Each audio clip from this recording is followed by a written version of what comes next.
Today, the Obama administration laying out changes to its anti-ISIS strategy. Secretary of Defense Ash Carter telling the Senate Armed Services Committee the United States needs to build battlefield momentum.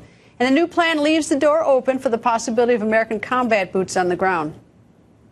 We need a strategy worthy of those who carry it out, and unfortunately, we don't have that. ISIL's primary source of strength is its claim to be a caliphate.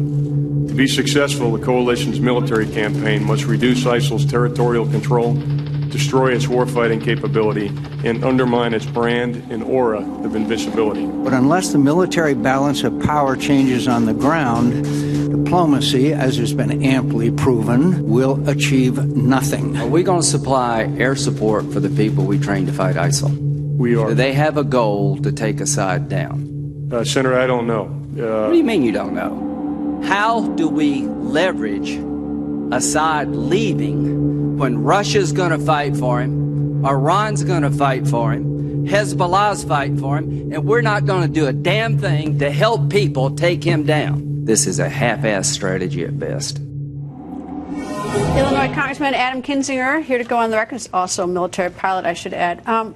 Congressman, I don't think anybody really wants to send boots on the ground, but but do we have to be, is there any way we can win this without boots on the ground? I think it's going to be difficult. I mean, boots on the ground, it's a term people like to say. When all is said and done, though, I mean, we have to defeat ISIS. The president's tried bombing.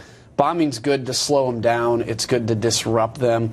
But in terms of rolling back and defeating, it's probably going to take some level of boots on the ground. I would argue that we probably have some there already. Well, that's what I was going to ask you. Is that last week we lost someone in a raid, but he went in armed into a difficult situation where hostages are being held, and the people on the other side, the enemy ISIS, shot at them. Obviously, shot and killed. Isn't that combat? I mean, aren't those boots on the ground? Yeah, I think so. And I mean, I would argue it is. And look, these men and women that are involved with special forces and the men involved in the front lines with the special operators, special forces, they're really good at what they do.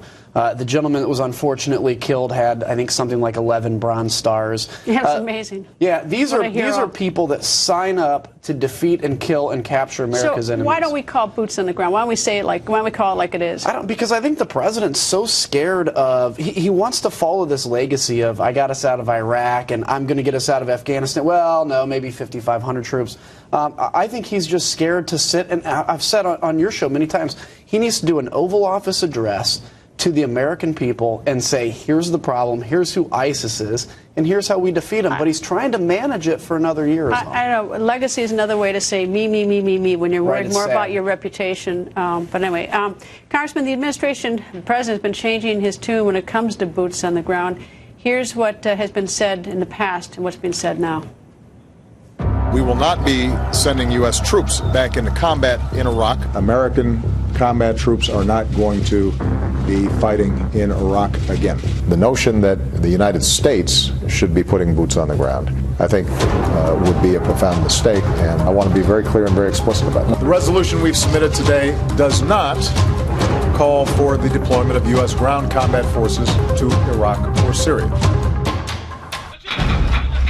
We won't hold back from supporting capable partners in opportunistic attacks against ISIL or conducting such missions directly, whether by strikes from the air or direct action on the ground. Congressman, see, that's what bothers me. It says no troops will be in combat, and I actually think that's what we had last week. And on the other hand, I sort of hate to hit him over the head with it and say they're doing it for legacy, because I want to make it safe for our leaders to change their minds in light of greater needs. Well, that's why I wish he'd just level with the American people. I don't want to criticize him too much on this because, look, he said today that they're going to step up their action. I've been saying that they have to do that. This is late October, and it's not like, I mean, we've been doing this for over a year. I mean, you and I have. I mean, I bet you and I have discussed it. Yeah, and where are we at today? Well, ISIS is in the same territory they've been in. Now, I guess they haven't expanded a whole lot in certain areas. Maybe we can say that that's good. But it's going to take a big step up. And like I said, when I was in Iraq, I mean, I flew an airplane that found bad guys that were captured or killed by the special operators, and we'd unwind these networks until they were basically disintegrated. That's what's going to have to happen in this fight. And the sooner the president realizes that, maybe he's realizing that now. Think the sooner he I hope so.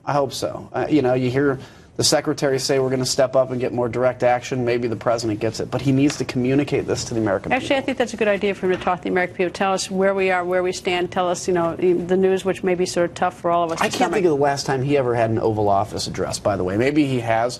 But that, to me, is where you level the importance with the American people, and it's like a family meeting. Congressman, thanks. So nice to see you. You bet.